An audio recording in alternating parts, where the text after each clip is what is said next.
Olá, Marina, boa noite. Chegou na horinha. Boa noite a todos. Salve, salve. Vamos fazer a nossa abertura, então. Esse encontro bem informal, bem agradável. A gente usa esse tempo para refletir sobre temas importantes, né? Então, vamos agradecer a presença aí dos nossos mentores, dos nossos amigos, de todos aqueles que nos acompanham nesse encontro semanal, e em especial do nosso Mestre Jesus, que se faça presente porque é em nome dele que nos reunimos sempre. E assim vamos dar início com a prece que ele nos ensinou.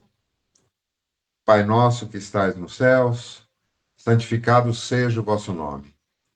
Venha a nós o vosso reino, e seja feita a vossa vontade, assim na terra como no céu. O pão nosso de cada dia dai-nos hoje, Pai.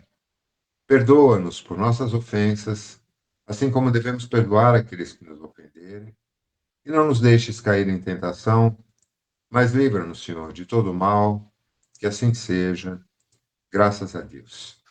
Que possamos, nesta noite, utilizarmos as intuições que recebemos para compartilharmos informações importantes e que venham a ser úteis a todos nós, qualquer que seja a área da nossa vida. Bom, vamos lá. A gente já havia combinado de conversar sobre um tema específico que, de certa forma, é comum a todos, né? Afinal de contas, encarnados estamos, e segundo a Organização Mundial de Saúde, 80% da população mundial sofre, sofreu ou sofrerá algum tipo de dor. É inerente à espécie humana, né? Então, é uma coisa que, em momentos específicos da nossa vida, podem trazer muito sofrimento, muitos traumas, muitas contrariedades e dificuldades. Para algumas pessoas, isso é crônico. Isso também, segundo a Organização Mundial de Saúde, pelo menos 30% da população mundial sofre de dores crônicas, ou seja, aquelas que têm pelo menos 3 meses ou mais de efeito contínuo, né? Isso é considerado dor crônica. E uma coisa curiosa que eu não sabia, fiquei sabendo agora, existe uma doença. Peraí, deixa eu só pegar a garrafa d'água aqui,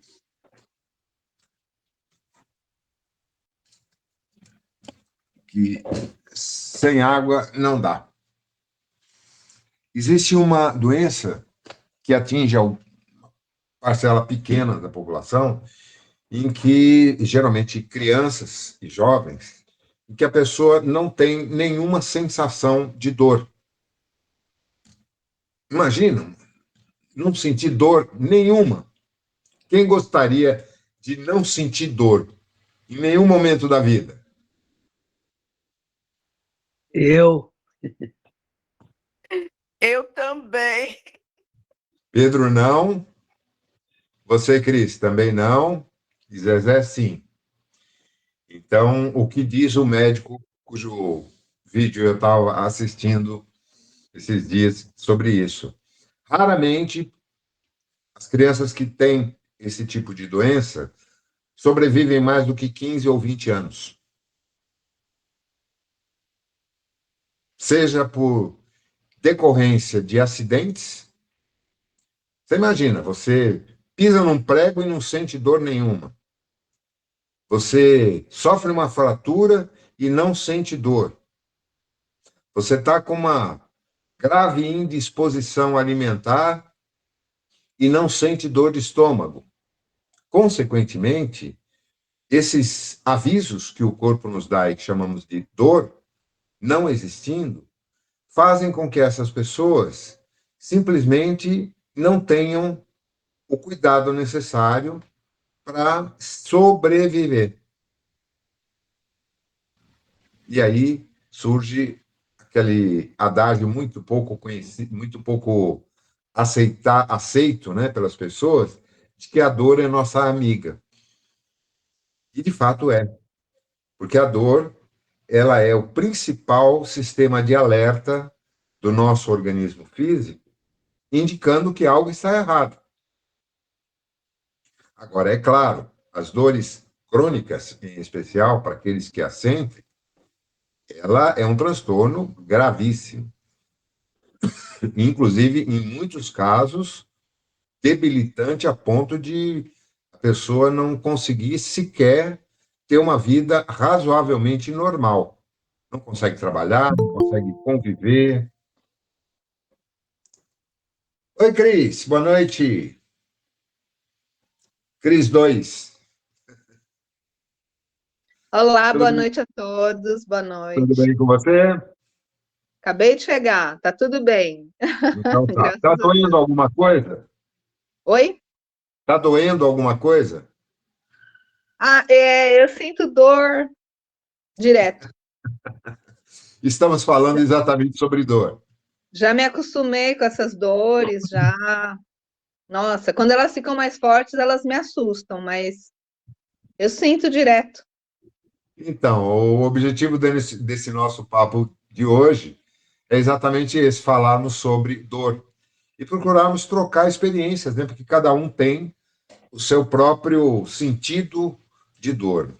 Primeiro, porque dor, ela é um efeito sensorial e emocional. A gente imagina a dor como sendo localizada, aqui ou ali ou acolá. Mas, na realidade, se você fura o pé, um caco de vidro, não é o pé que vai sentir dor. A dor vai refletir no cérebro, que vai mandar de volta uma reação que vai te retrair o pé que está machucado. Mas não existem sensores de dor no pé, ou na perna, ou no braço, ou em qualquer outra área do corpo. Ela é sempre sentida no cérebro. E é um mecanismo tão complexo, tão sofisticado, que esses carros ultramodernos com super tecnologia embarcada não chegam nem aos pés desse processo. Nosso corpo, ele é um organismo fantástico, e uma coisa que a gente conhece muito pouco é sobre a inteligência física do nosso corpo. Fala-se muito pouco sobre isso. Fala-se sobre a inteligência cognitiva, né, o famoso QI, quociente de inteligência. Mais recentemente, desde os anos 90, tem se abordado muito um tema que já tem estudos desde a mais remota antiguidade sobre a inteligência emocional, que passou a ser considerada, inclusive no meio corporativo, muito mais importante do que o quociente de inteligência, do que a inteligência cognitiva. A inteligência espiritual, que também vem sendo estudada, principalmente nesse século, e que não tem nada a ver com espiritualidade, ou com religião, ou religiões, dogmas, nada disso. É um tipo de inteligência que suplanta e engloba todas as outras inteligências, a emocional, a cognitiva e a física, e dá a elas um novo sentido quando devidamente desenvolvida. Todos temos inteligência espiritual, independente de acreditarmos em espiritualidade ou não. Tem um livro fantástico que eu li há algum tempo atrás, inclusive vou relê-lo agora, de uma autora chamada Dana Zohar, norte-americana. Ela é uma pesquisadora, emérita, reconhecidíssima, faz palestras do mundo inteiro. Ela e o marido, que também é psiquiatra, escreveram esse livro, que tem como título Inteligência Espiritual. É muito interessante. Mas voltando à nossa amiga, embora muitos não a consideremos assim, a dor, ela tem esse fator de ser sensorial e emocional. E ela é totalmente subjetiva.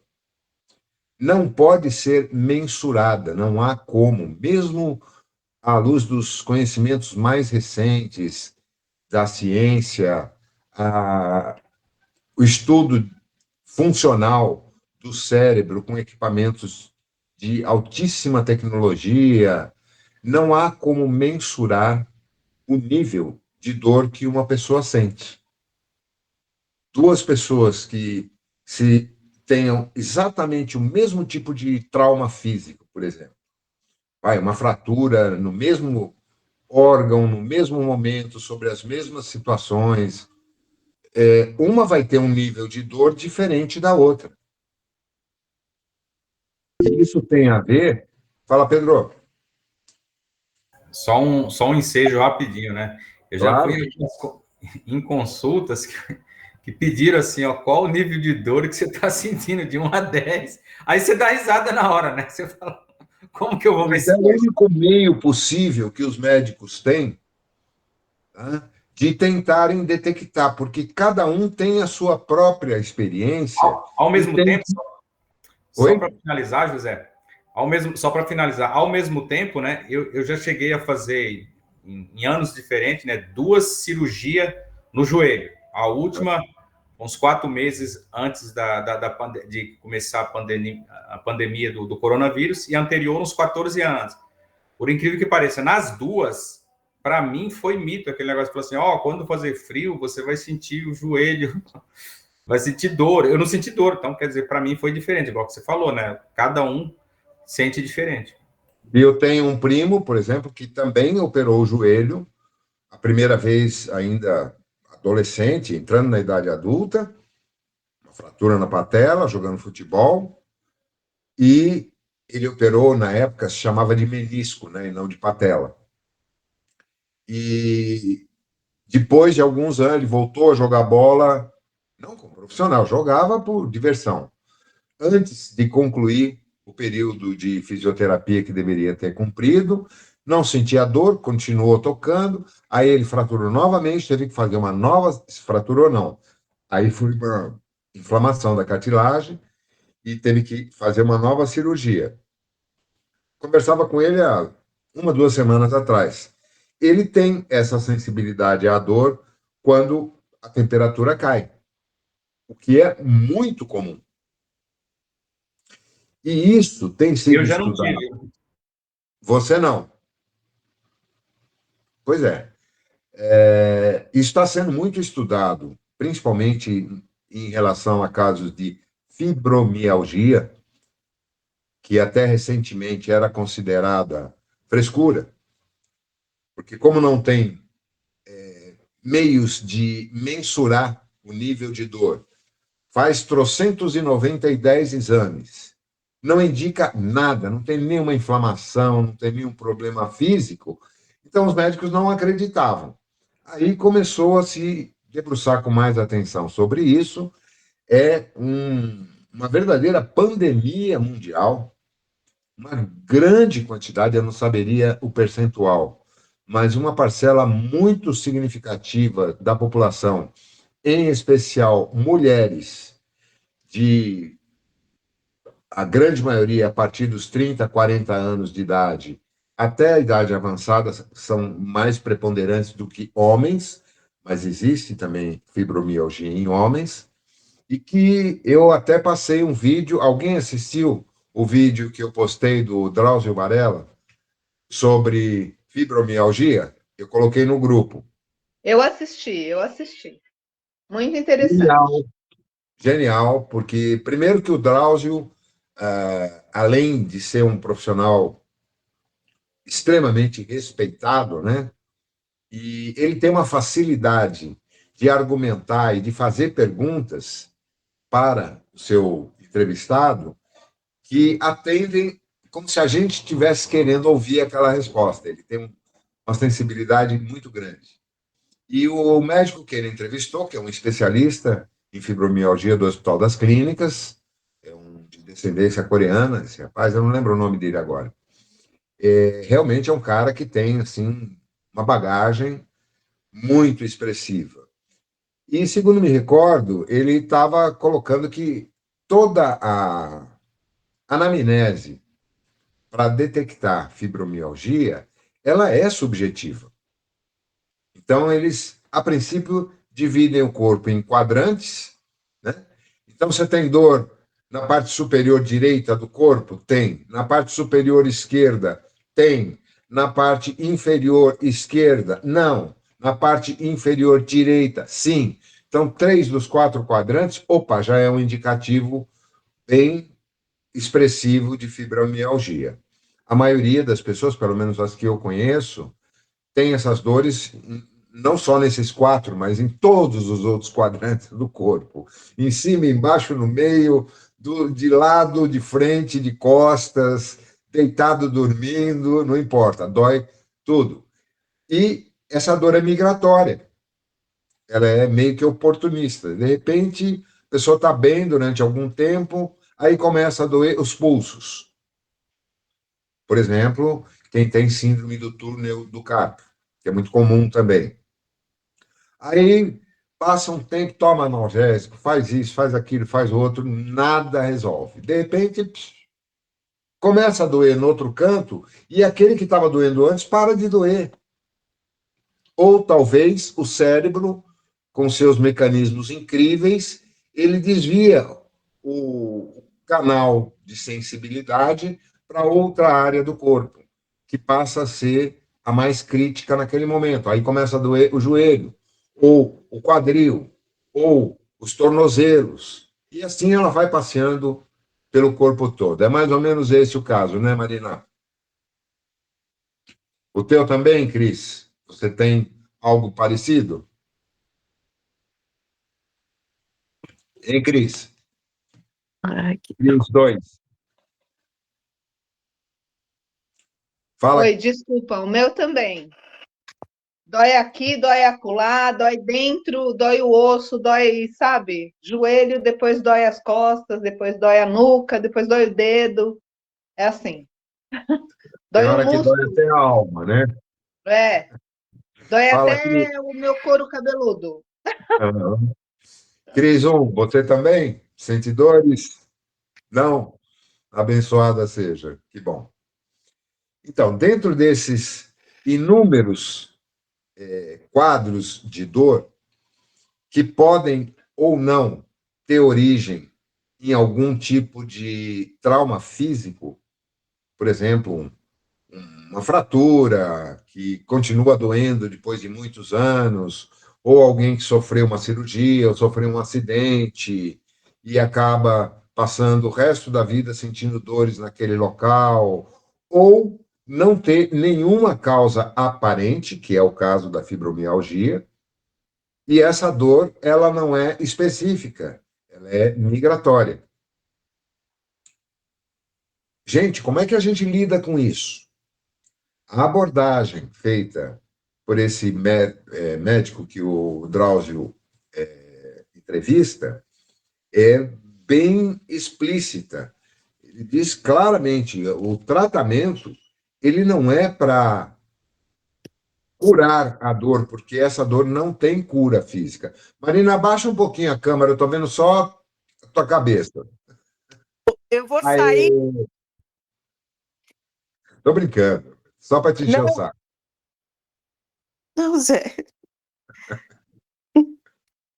Não, é que Eu fiz estava alguma aparecendo só o coisa. topo da tua cabeça. Então, mas eu fiz alguma coisa aqui que eu não sei o que é. Eu vou sair e entrar de novo. Tá ok, tranquilo. Vou esperar você voltar.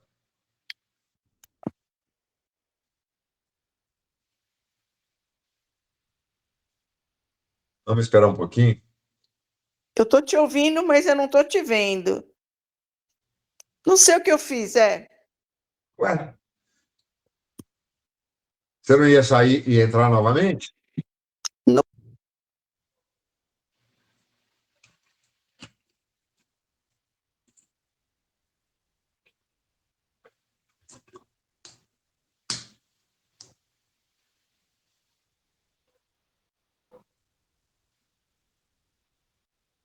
Vou esperar a Marina voltar. A Mônica falou que se ela conseguisse se desvencilhar dos afazeres dela, ela iria entrar ainda. O Guilherme e a Sueli, que eu gostaria muito que participassem também, eles tinham um compromisso, ela tinha uma consulta médica hoje, então eles não iam poder participar. O Guilherme atua muito nesse campo de dor através da acupuntura, né? Alguém já passou em atendimento com ele? Não? Você também, né, Cris? Eu tenho relatos, a própria Mônica fala muito, e a esposa, né, que aliás ele começou a se dedicar a isso em função das dores que a Sueli tem, né? E quem indicou, quem falou, olha, Cris, vai, faz acupuntura, né, tal, foi a Mônica. Aham. Porque eu não conhecia o Guilherme, nem a Nem eu. Sueli. A Sueli eu conhecia porque ela canta lá, né? Tem um dia que Coral, ela né? canta. É, mas ela canta sozinha agora. Ah, tem razão. Já É, assisti uma apresentação dela, agora que eu estou me lembrando. sim. E é muito bonitinho. Só Voltei. que eu passei com ele, então foi legal. Eu adorei. A primeira Estão me semana ouvindo? eu não sentia Perfeito, dor. Marina, só nós estamos te vendo. Continua, Cris. Então, na primeira vez que eu fiz 3 vezes com ele, né? Na primeira vez foi assim, fantástico. Eu não senti mais dores, sabe? O incômodo, sabe? Aquele incômodo. Você Sim. sente, mas não é incômodo, sabe? Assim, não te Passa a ser incomoda tanto. suportável. Entendeu? Uhum. E nas outras vezes já foi mais ameno, mas a primeira vez eu falei, nossa, mas ele falou assim, você devia ter mais orelha, porque uma só não dá, duas também não. Ele É porque ele encheu, faz auriculopuntura, né? e ele encheu, sabe, assim. E aqui acho que foram umas 5 sementinhas, não sei. Mas foi fantástico, assim. Eu sou muito adepta a isso, sabe? Assim, a Uhum. acupuntura, a moxa, essas coisas. Eu gosto muito de reflexologia. Eu acho que tem muito a ver. Eu não entendo nada, mas eu sinto que o negócio é forte, sabe? Eu não sei explicar, mas eu sinto aqui. Aê, estamos vendo Marina de novo. Você está vendo nós? Pelo jeito, não. Nem ouvindo, né, Marina? Consegui voltar, pelo amor de Deus. Ave Aham. Maria.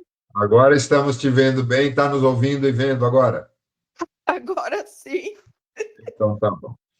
Então, a gente teve um breve questionamento agora. Eu estava falando que a Mônica talvez entre um pouco mais tarde e que Guilherme e Sueli não poderiam participar porque eles tinham uma consulta dela essa noite. E estávamos falando sobre o atendimento de acupuntura, de auriculopuntura que ele faz lá no Ceará. A Cris estava descrevendo a experiência que ela teve lá com ele, né? Foi indicada pela Mônica, né? O Pierobon costuma recomendar também bastante a acupuntura com ele. Essas técnicas às quais você estava se referindo, Cris, reflexologia, massagens, moxa, acupuntura, as terapias orientais, elas fazem parte daquilo que hoje já vem sendo chamado como medicina vibracional, né? Que já tem um alcance muito próximo daquilo que eu imagino que seja a medicina do futuro. Considerar o ser humano como um todo, de forma holística, e, principalmente, englobando o aspecto espiritual do ser, não apenas o aspecto material, que é a abordagem da ciência atual. Embora haja já um grande número de médicos, principalmente no Brasil, mas no mundo todo, que tenham noções bastante desenvolvidas sobre espiritualidade, e os estudos e experimentos que vêm sendo feitos nos últimos 60, 70 anos sobre isso, já tem vamos dizer assim, um acervo de informações que seria mais do que suficiente para que houvesse uma aceitação maior por parte da medicina convencional de que o homem tem um componente além do componente dos componentes estritamente físicos, né, há um interesse muito grande em manter isso na subjetividade. E esse interesse é fomentado principalmente pelo lobby das indústrias farmacêuticas, é óbvio, né? E essas indústrias são as que mais interferem nas faculdades de medicina no mundo inteiro para formar profissionais de saúde que tenham essa mentalidade restrita apenas ao corpo físico. Não interessa para eles que haja abertura, tanto que os médicos que passam a estudar sobre espiritualidade e passam a aplicar técnicas de medicina vibracional, como a terapia, por exemplo, ou pelo menos aceitá-las como válidas, são profissionais que já estão maduros, já têm a sua estrutura profissional bem solidificada, não tem mais o receio de serem estigmatizados e excluídos do meio, como acontece com um jovem médico, por exemplo. Esses não se arriscam. Fala, Cris. Então, eu cheguei a participar de um estudo numa UBS de São Paulo, aqui perto do Instituto Butantan, né? É uma UBS escola, né? Então tem os médicos da USP vão, e é muito Ali boa. perto do Bonfiglioli? Não, é do lado do Instituto Butantan mesmo. Ah, tá. Não, porque minha Lá filha embaixo. trabalhou numa unidade lá no Bonfiglioli e lá também eles faziam alguns estudos. Desculpa. Imagina, muito bacana, e eu fazia acupuntura, né? E era assim, uma coisa pioneira, sabe? Isso há muitos anos. E a médica estava lá para fazer esse estudo, não sei se era mestrado dela, alguma coisa, doutorado, alguma coisa, né? E era muito interessante, porque eu não conhecia, né? Eu sabia que existia, mas eu nunca tinha participado, nunca tinha feito acupuntura, né? Com agulha mesmo, né? Então foi muito interessante. Aí, outro período eu participei não, eu fui a consultas. Tem na Vila Leopoldina um hospital que tem muito japonês, tem muito oriental. Não sei Já se ouvi falar. alguém conhece. Já ouvi E falar. lá, oi? Já ouvi falar. Isso. E lá tinha um médico oriental, obviamente, né? Que ele fazia acupuntura, ele nem encostava na gente, ele fazia com o dedo, com a ponta dos dedos. Mas enquanto ele fazia, ele transpirava horrores, assim, ele fazia no braço, ele transpirava, assim, ele ficava molhado. E Sem agulhas. sem agulha, só com a ponta do dedo, mas as pontas dos dedos não encostavam na nossa pele. Olha só. E aí, depois ele colocava os micropores, né, os esparadrapinhos pequenininhos, nos pontos.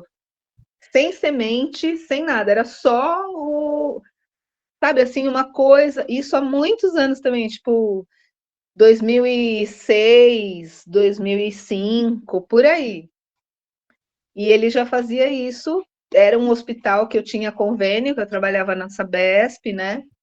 Agora, em Barueri tem acupuntura, só que assim, só fisioterapeuta é que indica. Então, é uma coisa muito restrita, provavelmente por conta do que você falou das indústrias farmacêuticas, né? Provavelmente. Então, poucas pessoas têm acesso, até eu que sou funcionária, que curto assim pra caramba isso, não tenho acesso, é super restrito. Hoje Tá? já faz parte do pacote do SUS, tanto a acupuntura quanto o Reiki, que vem sendo aplicado em hospitais já há bastante tempo, né? E essa descrição desse médico e do modus operandi dele, que você descreveu, podemos chamar isso de mediunidade de cura, por que não?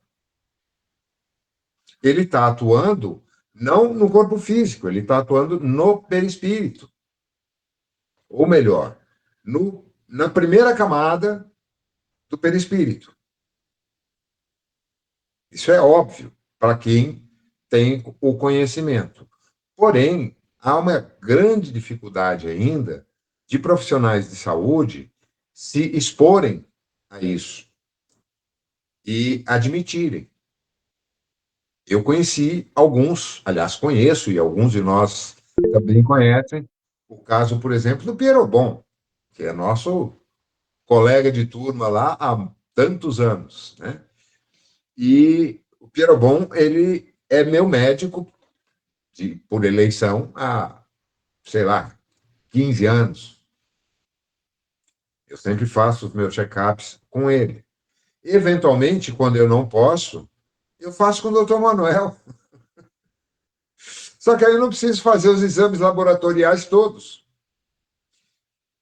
Ele simplesmente já me dá o diagnóstico ali na hora,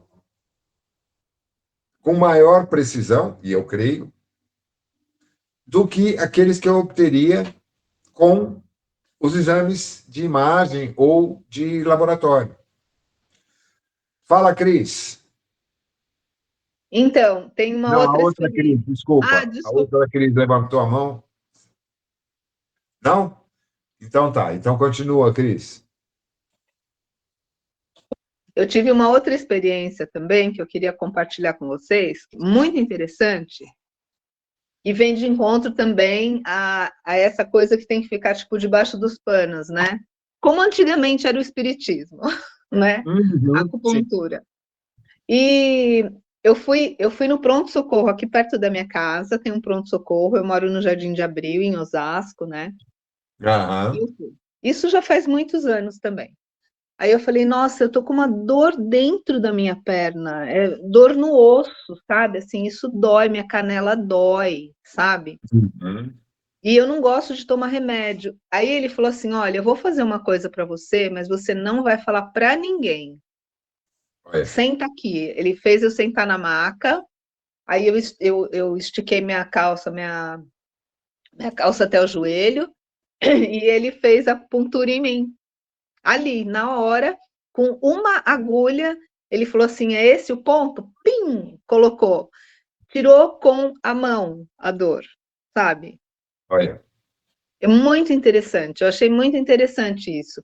E foi num pronto-socorro, sabe? Então, que bom que os médicos estejam ampliando, né, esses estudos para poder ajudar a gente sem remédio, pelo amor, né? Não, sem remédio, não. Com remédios vibracionais, não químicos. Sim, diferentes, né? E foi muito, muito assim interessante. Eu fiquei tão feliz que eu perguntei para a menina da recepção que dia que ele estava lá, e eu voltei lá no dia, na semana seguinte, e ele ficou até bravo. Ele falou: não posso fazer isso aqui, não sei o quê, sabe? Mas ele fez de novo. Trabalha com florais de Bach há muitos anos. Ah, E sim. ela trabalha na rede pública como fonoaudióloga. Quando, geralmente com colegas de trabalho, em alguns casos raros, alguns pacientes com quem ela estabelece um vínculo já de confiança maior, ela até recomenda, mas fora do atendimento, e ela não faz prescrição lá dentro de jeito nenhum. Ela pode ter sérios problemas se ela fizer isso, porque florais ainda não são aceitos como tratamentos complementares, não são alternativos, né? Terapias complementares, no caso da acupuntura e do reiki, são chamados assim. Homeopatia eu também gosto muito, muito. Sempre fui homeopatizada, meus filhos todos. Só que agora eu estou tomando muito remédio, né? Por causa, sei lá, estou tomando remédio que passo no médico, enfim. Mas eu gosto de homeopatia, mas floral em específico diz que depende muito da pessoa que faz, né? Porque tem a ver com a vibração da pessoa. Eu não entendo muito, mas eu ouvi dizer isso. Quando eu tomei floral, para mim não fez nada, assim, eu não senti diferença, sinceramente falando, né? Aí depois eu queria saber por quê, e aí me falaram que depende muito da pessoa que faz o floral. Assim como depende da pessoa que faz a homeopatia, dependendo, né? Não Tá. sei se isso é Deixa eu verdade. te explicar um pouco o que eu conheço sobre florais. Eu fiz curso de florais de Bach há quase 30 anos atrás. Tive uma experiência fantástica, não comigo em especial, mas na época eu namorava com uma moça que era veterinária. E ela assumiu um gatil da USP, que ficava ali na Escola Politécnica. Era um espaço que o grupo de veterinária da USP pediu aquele espaço para a FAPESP, que era a dona do terreno, e construíram lá uma área onde eles levavam principalmente os animais abandonados dentro do campus da USP, que era um dos pontos de desova de animais, nem sei se continua sendo. Ela começou lá porque ela estava fazendo o TCC dela e se envolveu de tal forma, quem estava lá no comando estava com o saco cheio, estava querendo sair, passou a bola para ela, ela assumiu a responsabilidade. E nós conhecemos um outro veterinário, o Dr. Renato Marco, lá de Socorro, aqui na Zona Sul de São Paulo, que ele era mestre em florais de Bach, ele dava cursos, né? Fez os cursos com o practitioner, com a representação do Instituto Bach aqui no Brasil, tal, era um cara bem graduado. E ele tinha resultados excepcionais com animais. Então, nós passamos a fazer, quer dizer, eu só assistia, né? Mas estava ali no operacional, a fazer experiências com os animais do gatil. Eram perto de 700 gatos, nas mais variadas condições. E, para resumir a história, a primeira experiência, na primeira semana que ela passou a colocar os florais, principalmente o rescue, né, que é o floral para situações emergenciais, na água dos bichinhos, reduziu o estresse do espaço de uma maneira absurda. As brigas, as reações negativas. Aí, pontualmente, os animais, gatos principalmente, eles são muito territorialistas, né? Então, tinha aqueles que escolhiam aquele espaço, aquela vasilha de comida, de água, observando o estado deles e os locais, ela passou a colocar florais específicos que se associavam com o comportamento daquele animal naquele recipiente de água. A resposta era quase que, eu não vou dizer instantânea, mas de um dia para o outro você notava a diferença. Animais extremamente arredios, que não permitiam que ninguém chegasse sequer perto deles, e que, quando tinham que ser pegos para poder receber algum tipo de tratamento ou medicação, era um inferno. Você imagina você caçar um gato no meio de 700 gatos, né? Com rede, com luva de raspa, né? Era um horror. E isso passou a ser muito mais suave. Depois ela passou a aplicar nos gatos dela, que ela tinha, acho que 12, 15 gatos em casa. E isso foi ao longo de 2 anos e pouco que nós estivemos juntos, as experiências foram se reproduzindo. E depois disso, a gente teve sempre, e depois com a Melissa também, que a Melissa também fez o curso, a gente sempre usou florais, não só em animais, mas também em pessoas. Não depende necessariamente, você estava falando de onde é feito o floral. Originalmente, a primeira grande experiência que teve repercussão mundial foi levado a efeito por um médico britânico, Dr. Edward Bach, que dá nome aos experimentos, nos anos 30 do século passado. E é uma experiência fantástica, eu não vou narrar aqui a história dele, mas vale a pena conhecer É um livretinho pequenininho, assim, de menos de 100 páginas, que tem um histórico de todo o processo. E ele criou, ainda em vida, ele morreu muito jovem, né? Tinha uma missão curtinha. Ele criou um instituto, porque ele não queria patentear e não queria que ninguém se apropriasse daquilo. Então, ele criou um instituto com o nome dele, Instituto Bach, que fica em Mount Vernon, uma cidadezinha pequena dos arredores de Londres. E esse instituto fornece as matrizes para o mundo inteiro. Todas as farmácias de manipulação que trabalham com florais de Bach têm o kit de matrizes que vem da Inglaterra, porque é certificado por eles, é feito com muito critério, com muito cuidado e tem credibilidade internacional. Depois, a mesma técnica de desenvolvimento dos florais, que é essencialmente extrair a energia das flores e sintetizá-las não, colocá-las num veículo, um líquido que geralmente tem solução alcoólica, brandy, ou pode ser sem álcool. Para o caso de crianças e de animais, se recomenda a solução sem álcool, mas a matriz que vem de Mount Vernon, por uma questão de conservação, sempre é alcoólica. E ela é diluída para formar os frasquinhos que a gente compra na farmácia. Esses que são originários da instituição da Fundação Bach, não tenho o que dizer, sempre são confiáveis.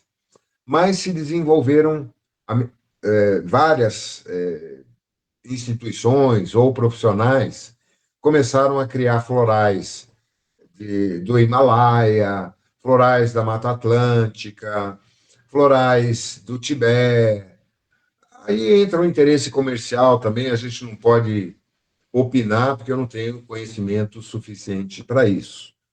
Mas, com base em tudo aquilo que eu pude conheci amigos meus, profissionais também, terapeutas, que trabalham com florais da Amazônia, tá? Gente séria, competente, mas eu não teria como compará-los. O que eu considero como seguro e que é recomendável por todos os terapeutas de florais são os florais de Bach, por essa razão, que tem um controle muito rigoroso e que não tem interesse comercial.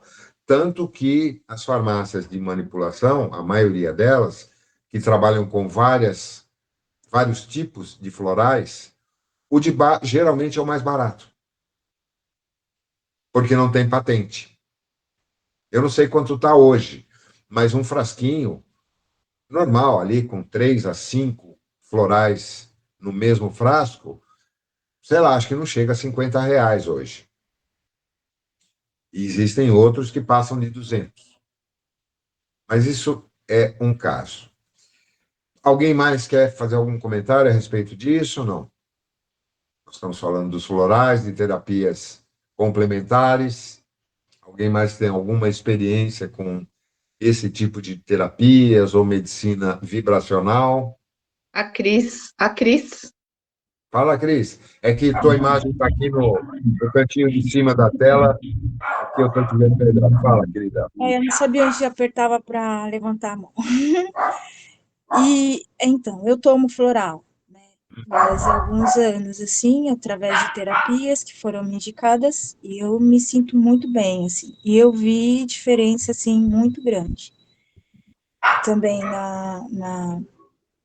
durante o uso, assim, é algo que mudou bastante mesmo.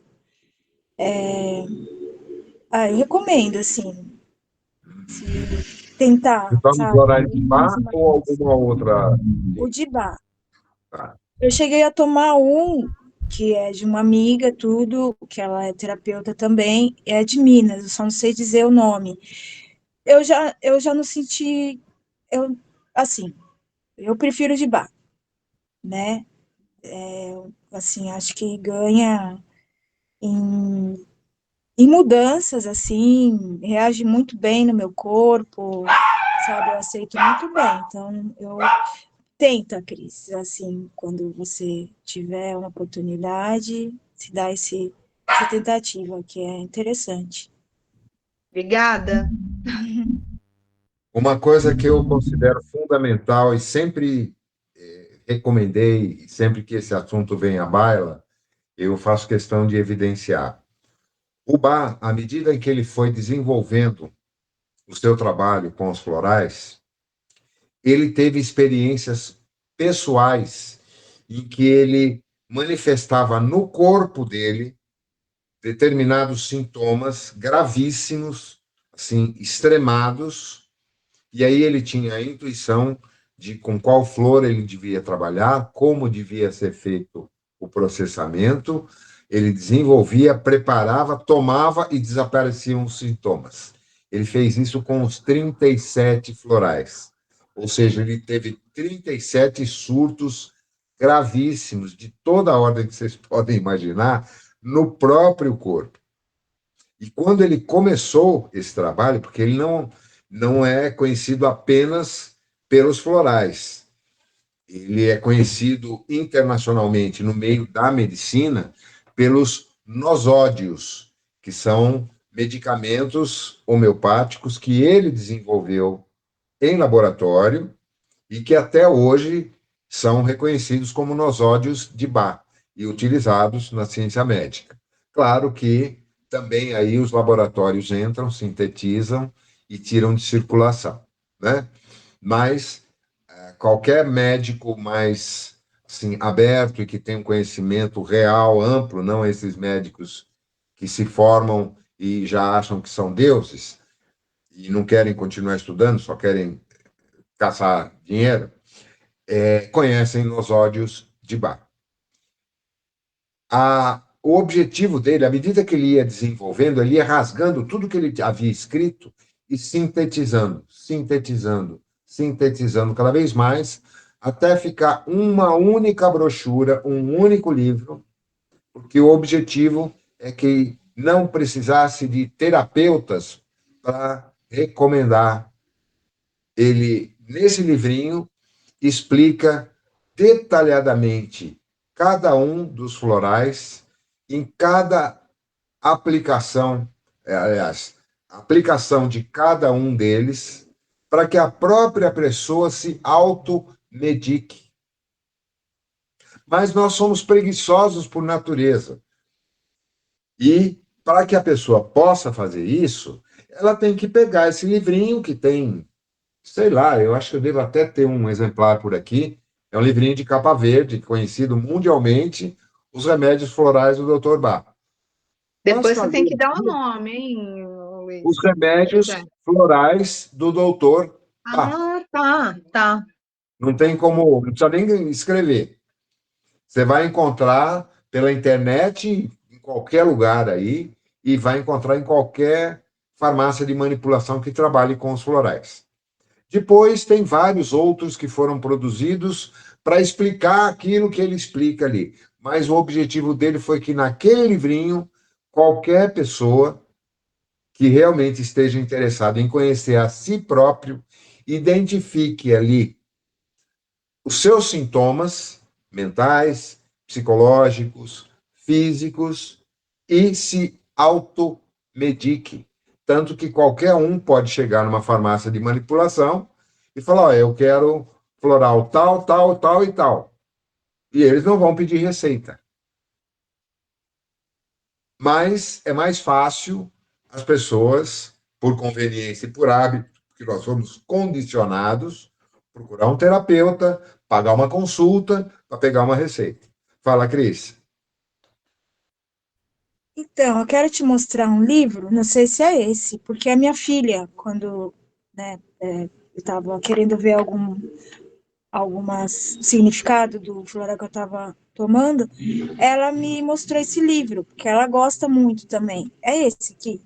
É o próprio. Os Remédios Florais do Dr. Bach. Então. Quantas páginas tem, Cris? Vê aí.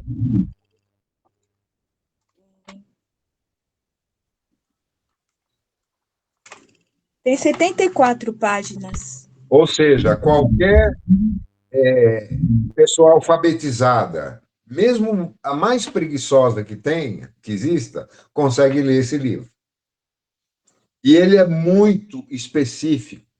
Não precisa ir além dele para uma pessoa realmente comprometida consigo própria e que se autoanalise, porque aí entra a autoconsciência.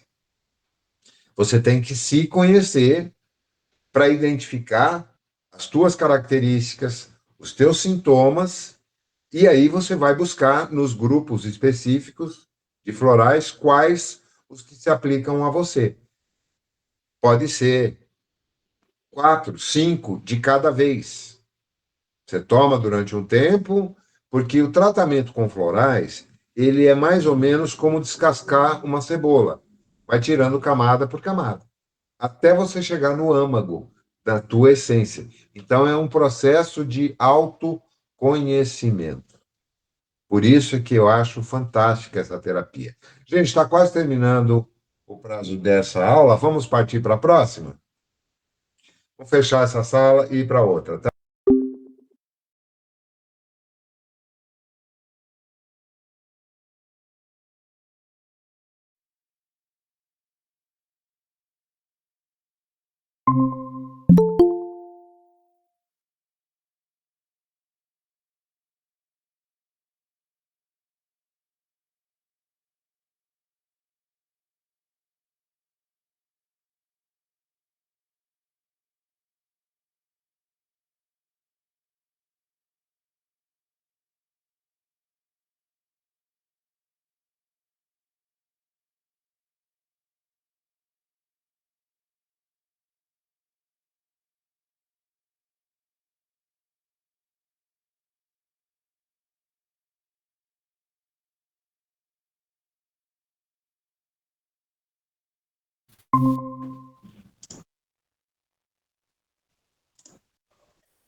Pronto, hoje entrou todo mundo de uma vez.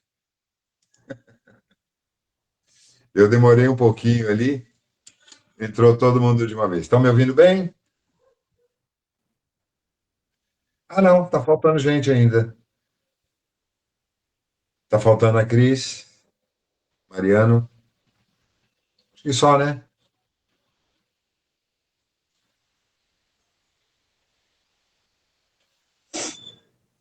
Acho que está faltando só a Cris.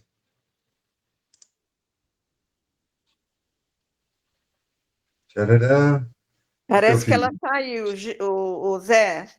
Ela saiu e não voltou, né? Então, Zé, eu fiz o curso do Florais de Bar porque eu trabalhava numa ONG lá na Paraisópolis e a gente ganhou esse kit que você falou. Sim. E era eu quem manipulava. Os terapeutas passavam, né? E eu fazia a manipulação aqui na minha casa. É muito legal. Alguma complicação? Não, nenhuma. É só seguir tantas gotinhas para cada frasco de cada floral. E até tantos florais no mesmo frasco. Até 8 a gente colocava. A recomendação mais generalizada é até 5, para que a pessoa possa identificar a ação dele em si mesmo. Se você coloca 8 coisas de uma vez, às vezes você se perde e você não consegue identificar. É o que acontece com muita gente, que depois diz que não faz efeito. Fala, Cris. E assim, o floral, por exemplo, você pode tomar até quanto tempo, se não te falarem? Tipo, Não tem limite de tempo. Ele é absolutamente sem efeitos colaterais. Tá. E pode tomar, mesmo que você esteja fazendo tratamento alopático, quimioterápico, não conflita com nenhum tipo de tratamento convencional. A única recomendação que se faz é que pessoas que têm uma hipersensibilidade à solução alcoólica, quando pedir para manipular... Espera aí. A Cris está passando uma mensagem aqui, deixa eu ver.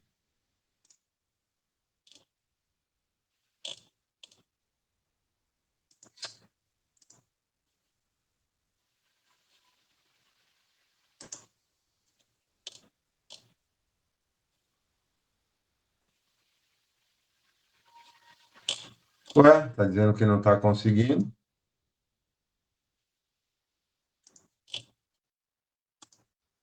Só um instantinho, gente. Passei para ela de novo aqui, vamos ver se agora ela consegue entrar. Então, a única recomendação é essa, que se peça para produzir sem álcool. Recomenda-se principalmente para crianças, né?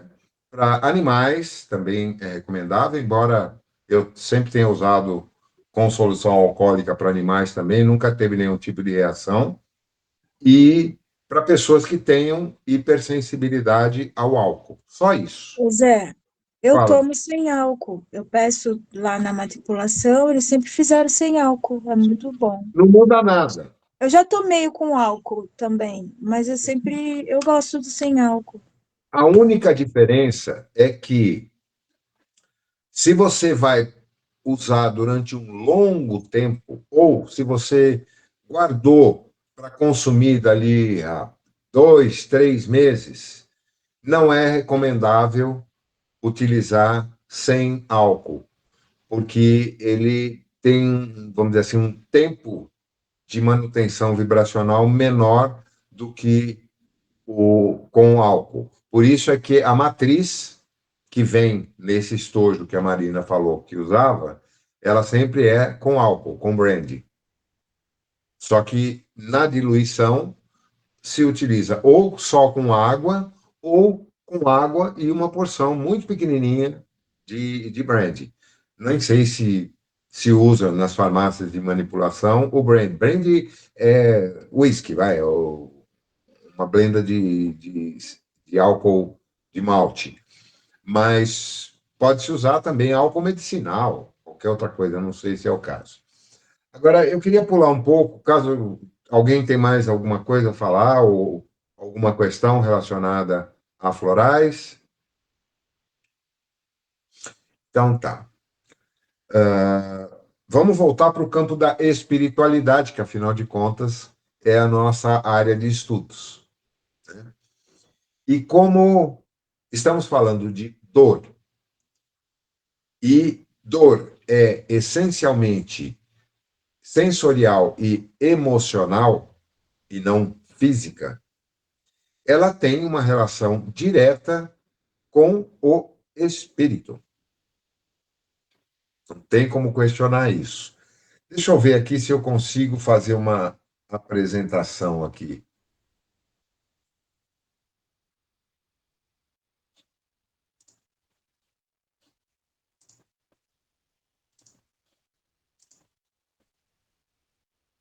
Olha, esse daqui é um vídeo que eu estava assistindo e que tem... Deixa eu ver se eu consigo ampliar.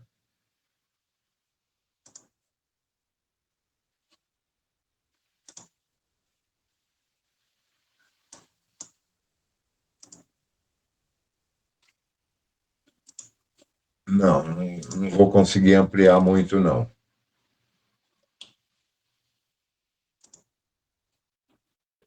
E também não está no ponto que eu tinha selecionado aqui. É esse aqui.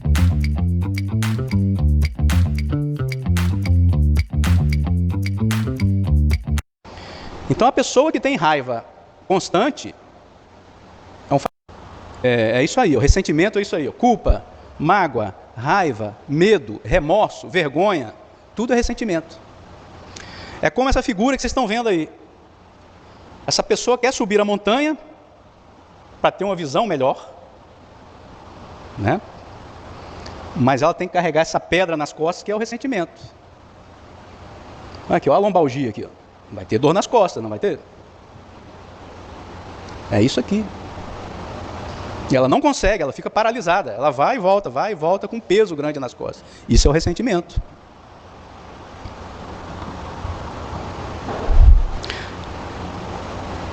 Aqui, eu coloquei aqui um esquema da psiconeuroendócrino-imunologia, que é uma área da medicina já bem confirmada, né?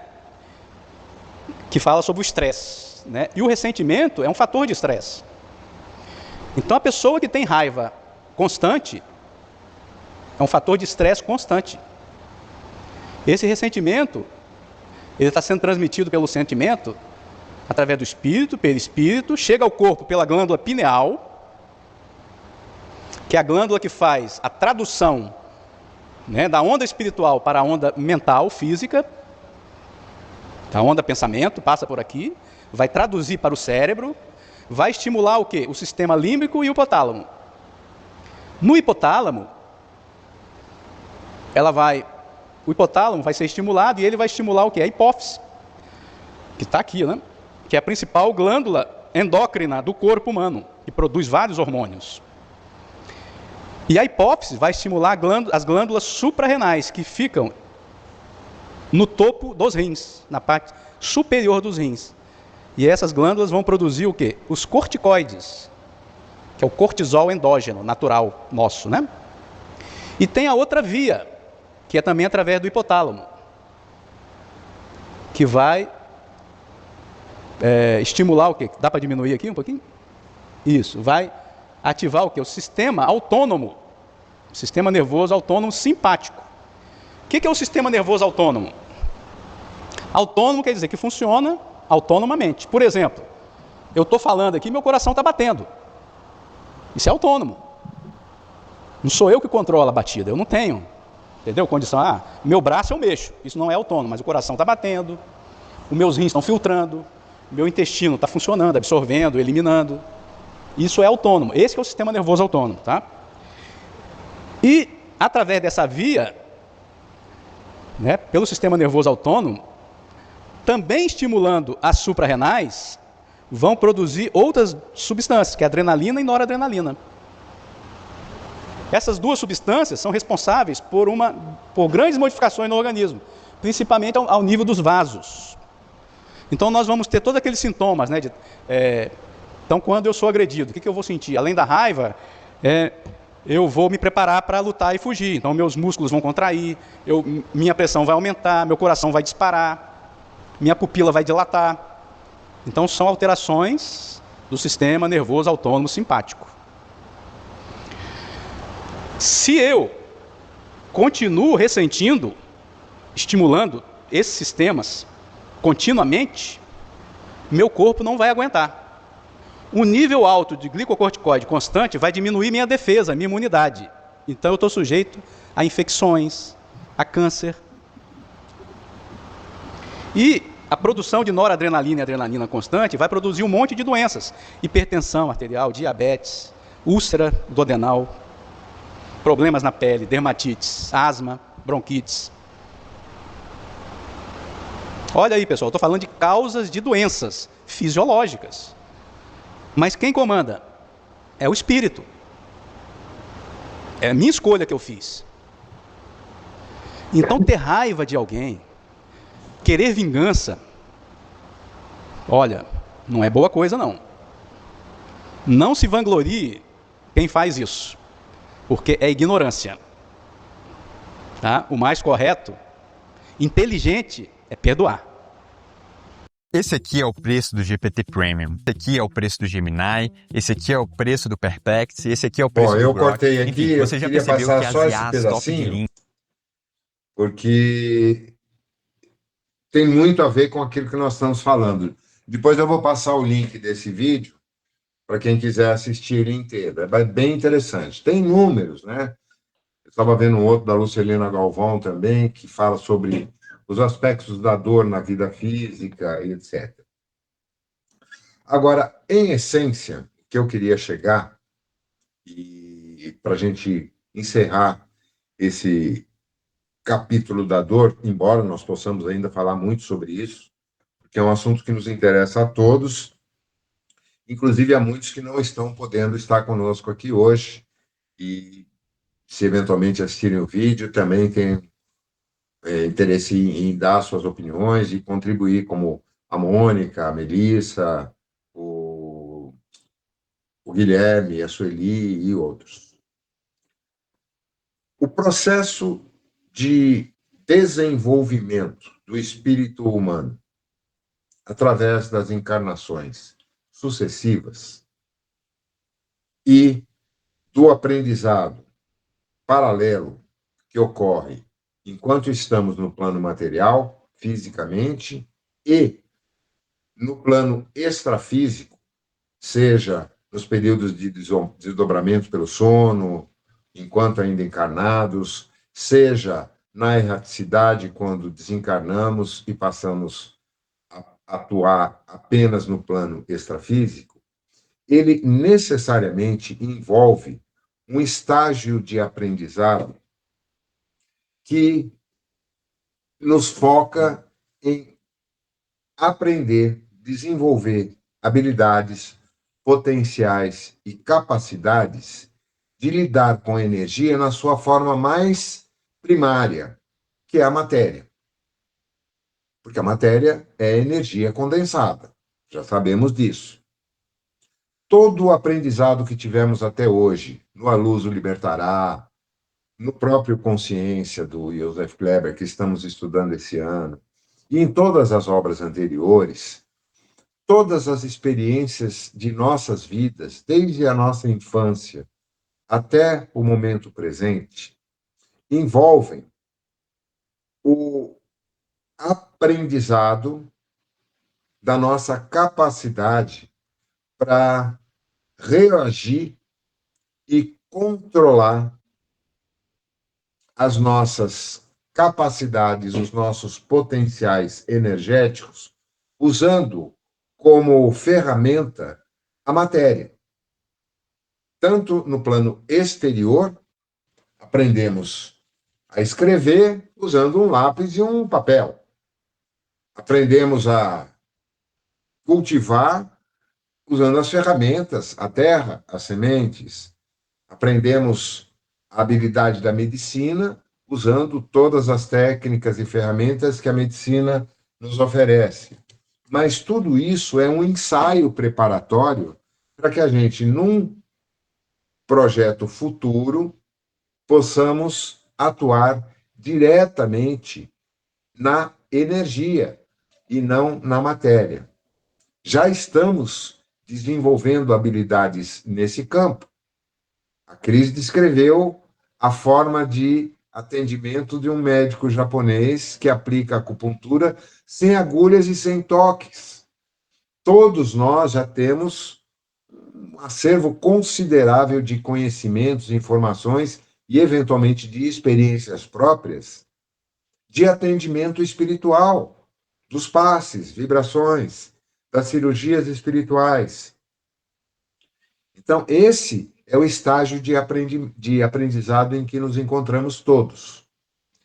E o ponto talvez mais difícil para cada um de nós é aprendermos a reconhecer e lidar, trabalhar com as nossas emoções, com os nossos sentimentos mais profundos.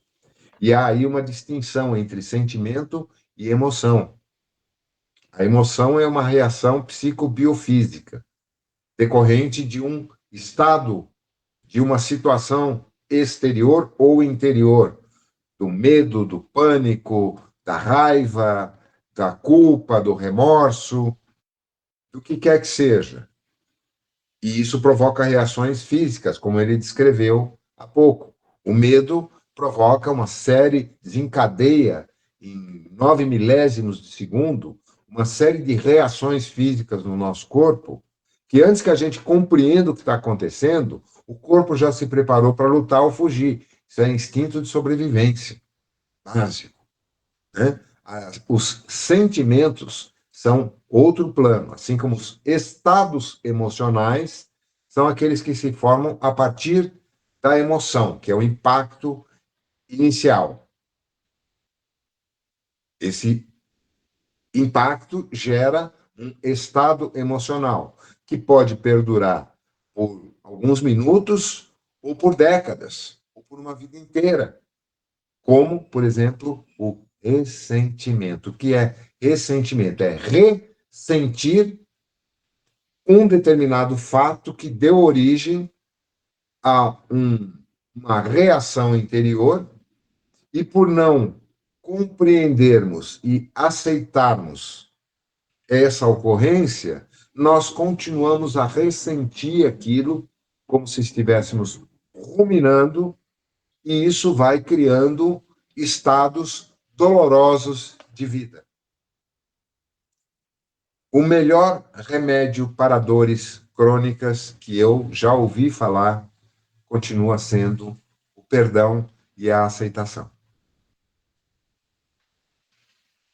Mas para isso é necessário que a gente entre num estágio de autoconhecimento muito profundo para identificarmos a origem, seja de um trauma, de um acontecimento, de uma decepção, de uma desilusão, que causou aquele sentimento que a gente continua repetindo e não consegue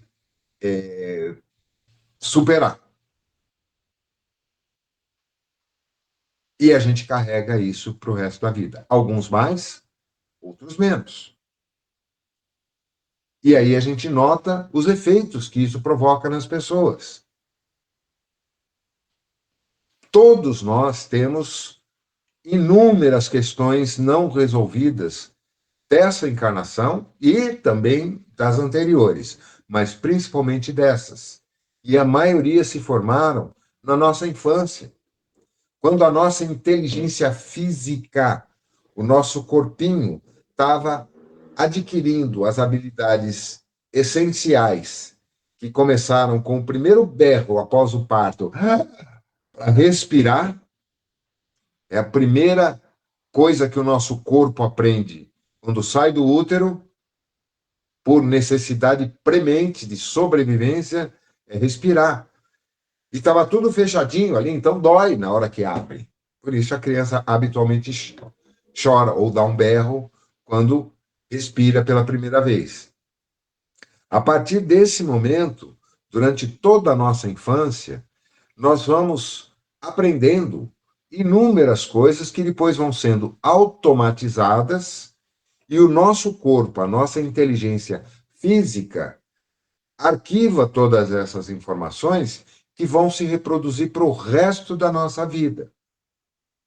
Como ele citou, eu já usei essa comparação muitas vezes, o nosso corpo, nesse exato momento, está exercendo milhares de funções simultaneamente, integradamente, com absoluta precisão, sem que nós tenhamos que comandar nada. Essa é a inteligência física. Os rins, o baço, o pâncreas, as suprarrenais, a bexiga, os intestinos, os pulmões, o coração, tudo está agindo ininterruptamente e se equalizando conforme os momentos. Eu senti sede, eu já tive um estímulo para tomar um gole d'água. Eu fiquei com raiva, ou eu fiquei curioso, ou eu fiquei inseguro. Uma série de compensações dos hormônios se fazem através do pâncreas, do fígado, das suprarrenais, dos rins, do estômago, onde funciona o nosso segundo cérebro. Saber que o segundo maior grupo de neurônios do nosso corpo fica no estômago. Por isso ele é considerado como o segundo cérebro, e que comanda grande parte dessas atividades do sistema nervoso autônomo simpático e de todas essas operações. Agora, no campo emocional e no campo dos sentimentos, esses não são automatizados. Eles são repetitivos em função das experiências que gravamos na infância. Ah, mamãe brigava com papai. Ah, papai batia na mamãe. Ah, eu fui bulinado na infância. Ah, eu era chamado de burro. Ah, eu era extremamente mimado quando era criança. Qualquer que seja o estímulo que recebemos, nós desenvolvemos um conjunto de ações e reações e de máscaras que foram necessárias naquele momento, mas que ao longo da nossa vida se tornaram um problema que nós desconhecemos na grande maioria dos casos. Daí a importância da terapia, quanto ela pode nos ajudar. Porque a gente não consegue, com muita clareza, ir lá atrás e conversar com aquela criança que foi o Zé Antônio com 5, 6, 7 anos de idade, identificar os seus medos, os seus sonhos, os seus anseios, as suas carências e suprir isso de uma forma clara para me realinhar com ele e parar de brigar com ele na minha vida adulta. Isso acontece com todos nós. Outra situação que todos temos inúmeras dificuldades e gravíssimas no campo da nossa sexualidade. Porque o sexo, ele é um dos instintos mais poderosos que atuam no estágio evolutivo em que nos encontramos. E todos temos vários quesitos não resolvidos no campo da sexualidade, seja decorrente desses problemas que presenciamos, observamos, desenvolvemos e experimentamos nas primeiras fases da nossa existência, seja das repetições dos padrões daqueles que eram os nossos modelos. Primeiro, papai e mamãe, e depois aqueles que estavam ao nosso redor. Eu li um livro esta semana, devorei, assim, muito rápido, do Ângelo Inácio pelo Robson Pinheiro. Deixa eu até pegar ele aqui.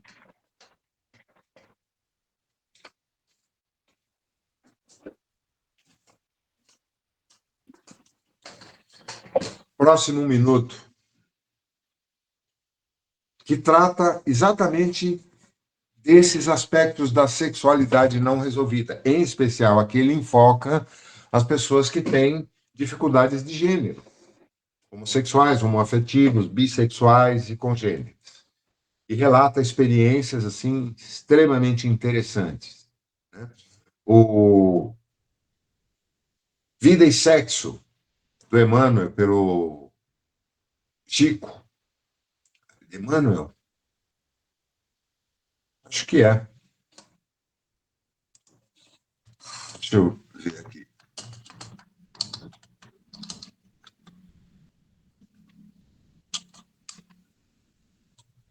É, do Emmanuel. Tarará, tarará. Esse mesmo. Ele é extremamente instrutivo, interessante. E é um tema que, na maior parte da nossa vida, principalmente nós que estamos aqui, já somos, né, bem graudinhos. Somos de uma época em que sexo era absolutamente tabu, não era um assunto comentado, não se ensinava, não se conversava, não se orientava. E aprendíamos a respeito de sexo das piores formas possíveis e imagináveis. E tivemos péssimos exemplos, todos nós. Eu acho que de nós aqui, Pedro talvez seja o mais novinho, e já não é mais nenhuma criancinha, né?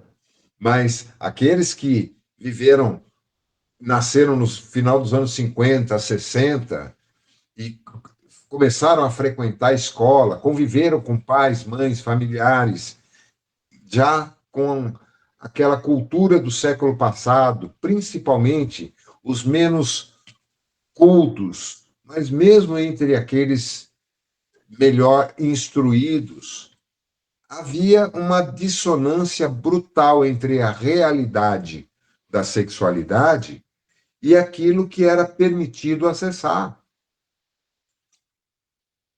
E isso provocou em todos nós distorções, distonias, que ainda hoje nos causam dissabores, dores, sofrimentos, porque a gente tem dificuldade de retroagir e buscar essas experiências, esse aprendizado e ressignificá-lo.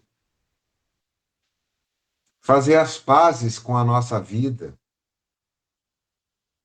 aceitarmos e agradecermos tudo o que aprendemos através das dores e deixar qualquer ressentimento para trás.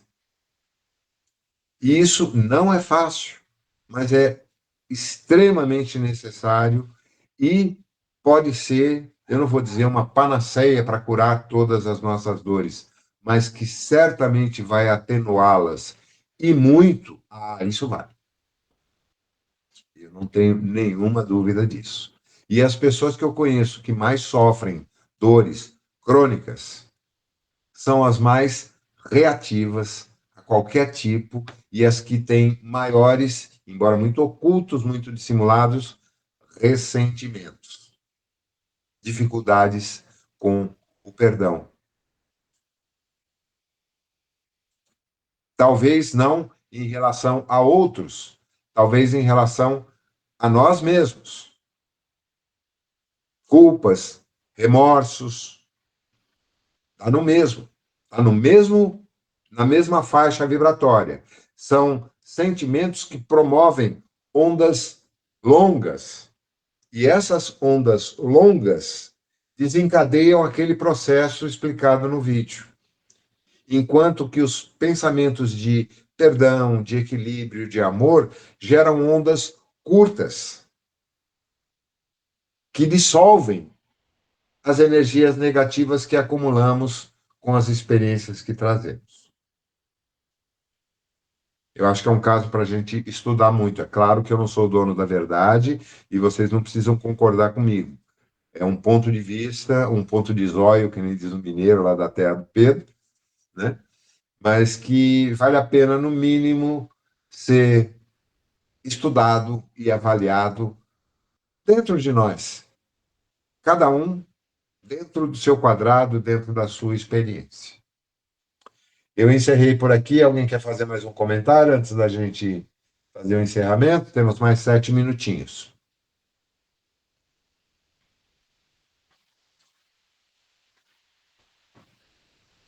Que silêncio. Esse silêncio todo me atordoa, e atordoado eu permaneço atento na arquibancada para qualquer momento ver emergir o monstro da lagoa. Cale-se.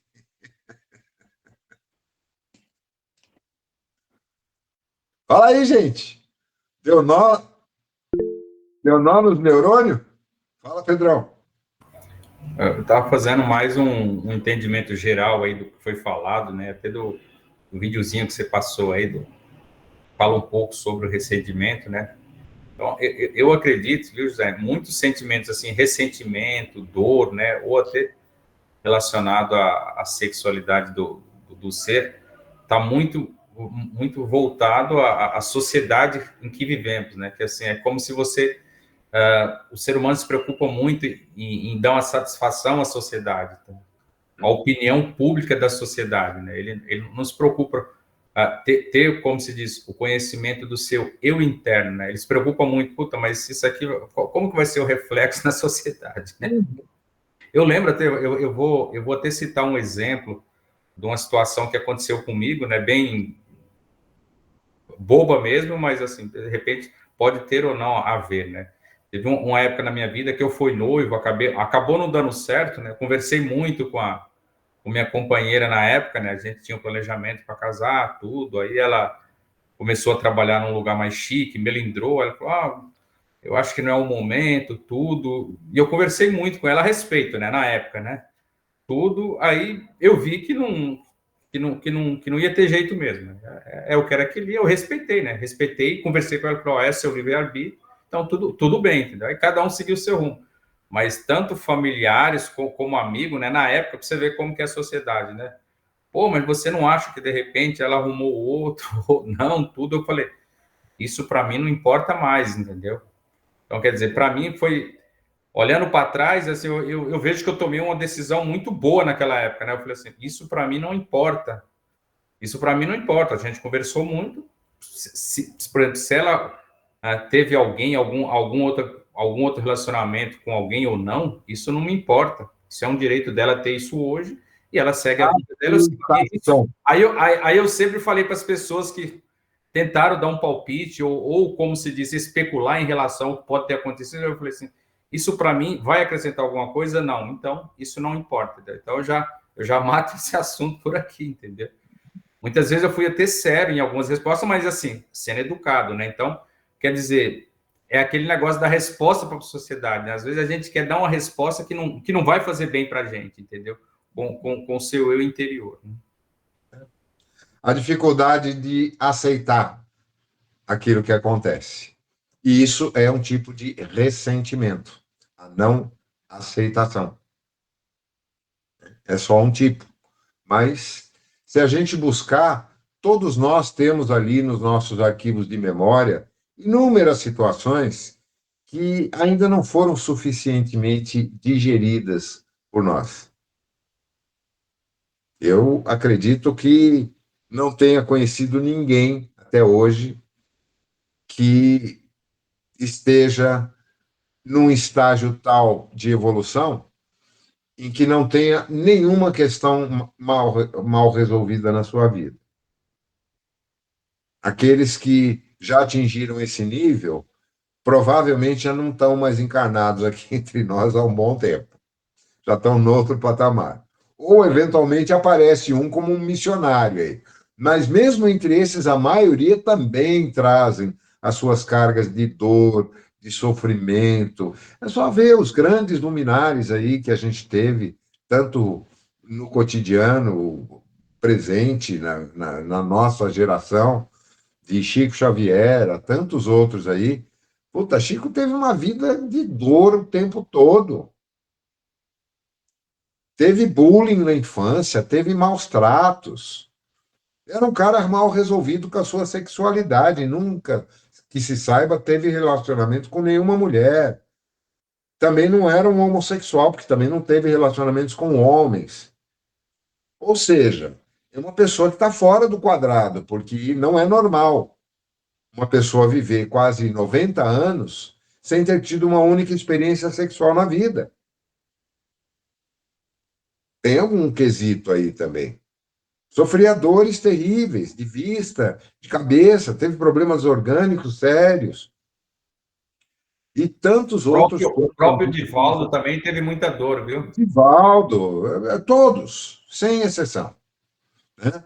Então, nós estamos todos nos ajudando uns aos outros para que possamos passar essa fase e chegarmos a um estágio onde não hajam mais ressentimentos e nem culpas, remorsos a nos travar no plano material. E para isso vamos pedir à nossa Mãe Maria que tenha esse carinho que sempre teve conosco e nos ajude a apaziguar os nossos corações, a nos reabilitarmos conosco mesmos e com todos aqueles que fizeram parte da nossa existência, do nosso aprendizado, para que possamos caminhar com leveza e que as nossas dores sejam cada vez mais suportáveis e toleráveis. E que dessa forma possamos também suavizar as dores daqueles que cruzam o nosso caminho. Ave Maria, cheia de graça, o Senhor é convosco. Bendita sois entre as mulheres e bendito é o fruto do vosso ventre. Santa Maria, Mãe de Jesus, roga por nós, aprendizes dessa vida, agora e na hora de nossa passagem. Que assim seja, graças a Deus. Valeu, gente. Obrigadão. Espero que tenha sido Obrigada, um boa semana, bom aproveitamento para feriado. todos. Para vocês Obrigada. também. Fiquem em paz. Bom feriado. Tchau, Tchau, tchau. gente. Tchau. Tchau, tchau.